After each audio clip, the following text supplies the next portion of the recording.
VBG Ramji బిల్లును గ్రామీణ పేదల పొట్టగొట్టే వీబీజీ రామ్జీ బిల్లును గ్రామీణ పేదల పొట్టగొట్టే కొనసాగించాలి. ఉపాధి హామీ పథకాన్ని కొనసాగించాలి. ఉపాధి హామీ పథకాన్ని రక్షించాలి. మోడీ ప్రభుత్వ ప్రజా వ్యతిరేక విధానాలు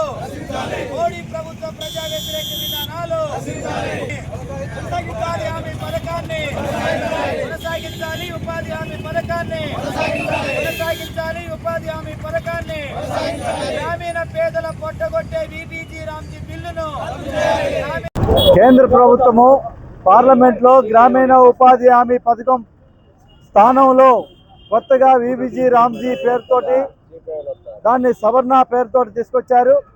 ఇది గ్రామీణ ఉపాధి హామీ పథకంలో పనిచేస్తున్నటువంటి గ్రామీణ పేదలకి అశనిపాతికంగా వారి యొక్క జీవితాలని మరింత దుర్భరంలో తీసుకుపోవడం కోసం ఇది ఉపయోగపడతా ఉంది.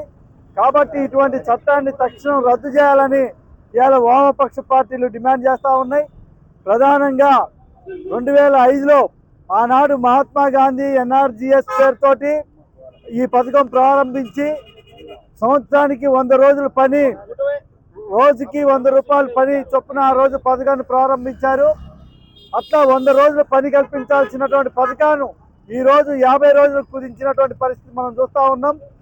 గడిచిన 11 సంవత్సరాలు నరేంద్ర మోడీ అధికారంలోకి వచ్చిన తర్వాత గ్రామీణ ఉపాధి పథకాన్ని మొత్తాన్ని కూడా ఇవాళ నిర్వీర్యం చేసేటటువంటి పని చేపట్టాడు. గడిచిన 11 సంవత్సరాల కాలంలో 1,10,000 కోట్ల రూపాయలు ఇవాళ పథకానికి కేటాయింపులు తగ్గించినటువంటి పరిస్థితి మనం చూస్తూ ఉన్నాం. అదేవిధంగా 2 కోట్ల మందితోటి ప్రారంభమైనటువంటి పథకం ఈరోజు 8,70,00,000 మంది వాళ్ళ ఈ పథకంలో పనిచేస్తున్నారంటే గ్రామీణ పేదలు మొత్తం కూడా ఇవాళ ఈ పథకం మీద ఆధారపడి జీవిస్తున్నటువంటి పరిస్థితి ఉంది. అన్ని కోట్ల మంది వాళ్ళ జీవితాలు మొత్తం దుర్భరమైనటువంటి పరిస్థితికి దాపురించింది. ఇవాళ వీబీజీ రామ్జీ అంటే ఇవాళ మత కోణాన్ని చొప్పించి ఆ పథకం పేరు మార్చేసి రామ్జీ అనేటటువంటి పేరుతో ఇవాళ ఈ పథకాన్ని కూడా మార్చేసి మత కోణంలో ఇవాళ దీన్ని తీసుకొచ్చేసి పేదలు మొత్తం కూడా ఒక మతానికి సంబంధించిన వాళ్ళే ఈ పథకంలో పనిచేయాలనేటటువంటి కాంక్షతోటి ఇవాళ కేంద్ర ప్రభుత్వం తీసుకొస్తా ఉంది.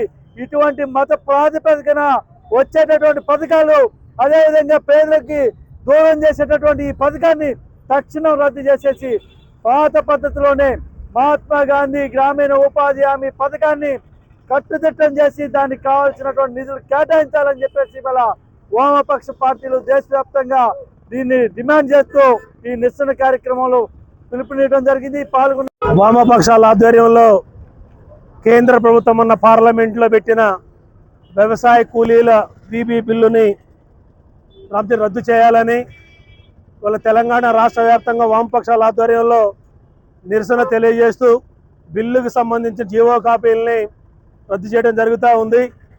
ఆనాడు యూపీఏ ప్రభుత్వంలో భారత కమ్యూనిస్టు పార్టీ సిపిఐ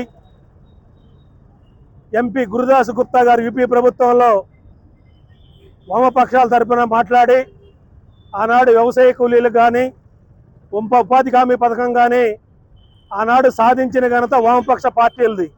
ఈనాడు ఈ అధికారంలోకి వచ్చిన 10 సంవత్సరాల్లో ఈ బీజేపీ ప్రభుత్వం అనేకమైన జీవోలకి తూట్లు పొడుస్తూ గ్రామీణ ఉపాధి హామీ పథకాన్ని పేరు మార్పిడితోని ఇవాళ అరాచకం సృష్టిస్తున్న ప్రధానమంత్రి నరేంద్ర మోడీ అరాచకాలకు నిరసనగా రాబోయే కాలంలో భవిష్యత్తులో వామపక్షాల ఆధ్వర్యంలో పెద్ద ఎత్తున నిరసనలు తెలియజేసి ఈ బీజేపీ ప్రభుత్వానికి చంపపెట్టి దెబ్బ తగిలే విధంగా కూడా వామపక్ష ఉద్యమ కార్యాచరణ ఉంటుందని, ఏదైనా వామపక్షాల ఆధ్వర్యంలో భారత కమ్యూనిస్టు పార్టీ సిపిఐ పేదలకు న్యాయం జరగాలి, పనులు ఉండలేదు, గ్రామీణ ప్రాంతంలో 100 రోజుల పని కల్పించాలని వామపక్షాల ఎంపీల ఆధ్వర్యంలో సాధించుకున్న జాతీయ ఉపాధి హామీ పథకాన్ని పేరు మార్చడం ఇది కేంద్ర ప్రభుత్వం మొండి వైఖరి నిరసనగా భారత communist party CPI Bhadradri Kothagudem జిల్లా సమితి పక్షాన దీన్ని తీవ్రంగా ఖండిస్తూ ఉన్నాం. భద్రాద్రి కొత్తగూడెం జిల్లా కేంద్రంలో పెద్ద ఎత్తున ఇలా కార్యక్రమం వామపక్ష పార్టీల నాయకత్వంలో తీసుకోవడం జరిగింది. ముఖ్యంగా ఏదైతే ఈరోజు నరేంద్ర మోడీ ఓ నిరంకుశ వైఖరితోటి కేంద్రంలోని మరి రామ్జీ అనే పేరుతోటి రాముడు పేరు కలిసి వచ్చే విధంగా ఒక మతాన్ని ప్రేరేపిస్తూ మహాత్మా గాంధీ గ్రామీణ మహాత్మా గాంధీ పేరును తొలగిస్తూ ఇవాళ చేసినటువంటి పార్లమెంటులో మందబలం ఉందని చెప్పి ఇవాళ ప్రజల మీద భారతదేశ ప్రజల మీద తన దుర్మార్గమైనటువంటి వైఖరిని రుద్దుతున్నటువంటిది ఉంది, మతాన్ని పులుముతున్నటువంటిది ఉంది. 10 కోట్ల మంది పరోక్షకంగా ఉపాధి పొందేటటువంటి గ్రామీణ ఉపాధిని పాతరేయడం కోసం మోడీ ఇవాళ నిరంకుశ వైఖరిని చేపట్టాడు. ఇప్పటికే 900 కోట్ల బకాయి ఉన్నటువంటి ఉపాధి హామీని మొత్తం కూడా నిర్వీర్యం చేయడం కోసం నరేంద్ర మోడీ కంకణం కట్టుకున్నాడు. ప్రధానంగా ఈరోజు కార్పొరేట్ సంస్థలు ఏదైతే అదానీ అంబానీ సంస్థలు ఉన్నాయో వాటిని కట్టబెట్టడం కోసం, దేశాన్ని అతలాకుతలం చేయడం కోసం మోడీ ఒక నిరంకుశ వైఖరిని ఇలా అవలంబిస్తుండు. ఇవాళ పెద్దోళ్ళు కోట్లకు పడగలెత్తినటువంటి పెట్టుబడిదారులకి రాయితీలు ఇస్తూ రుణాలు మాఫీ చేస్తూ పేదలకైనటువంటి కరువు భత్యం కింద ఏర్పడినటువంటి పార్లమెంట్ లో చట్టం చేయబడ్డటువంటి ఉపాధి హామీ చట్టం ఏదైతుందో దాన్ని తూట్లు పడుస్తున్నటువంటి ఉంది. ఈ జాతి పితగా పేరు పొందినటువంటి ఈ దేశంలోని స్వతంత్ర ఉద్యమంలో పేరు గాయించినటువంటి మహాత్మా గాంధీ పేర్లను తొలగించి అలా గాడ్సేలు ఎవరైతే ఉన్నారో గాడ్సేల పేర్లను పెట్టుకునే విధంగా ఇలా సదాకరణ పేర్లు పెట్టుకునే విధంగా మోడీ ఇలా మతాలను తీసుకొచ్చి మత రాజకీయాలు చేస్తూ దేశాన్ని కంపు చేస్తున్నటువంటిది ఉంది. అందుకనే మోడీ నిరంకుశ వైఖరిని వ్యతిరేకిస్తూ ఇలా దేశవ్యాప్తంగా రాష్ట్ర వ్యాప్తంగా వామపక్ష పార్టీల ఆధ్వర్యంలో ధర్నా ఆందోళన కార్యక్రమాలని నిరసన కార్యక్రమాలని ఆందోళనకు పూనుకోవడం జరిగింది. భద్రాద్రి కొత్తగూడెం జిల్లా కేంద్రం కూడా వామపక్ష పార్టీల ఆధ్వర్యంలో బస్టాండ్ అమరవీరుల స్థూపం దగ్గర ఆందోళన కార్యక్రమం చేసి ఆ ప్రతులను దగ్ధం చేయడం అనేది జరిగింది. ఈ సందర్భంగా పాల్గొన్నటువంటి అందరికీ కూడా సిపిఎంఎల్ న్యూ డెమోక్రసీ భద్రాద్రి పక్షాన జిల్లా కమిటీ పక్షాన ఇప్పుడు ధన్యవాదాలు తెలియజేస్తూ ముగిస్తున్నాం కామెంట్.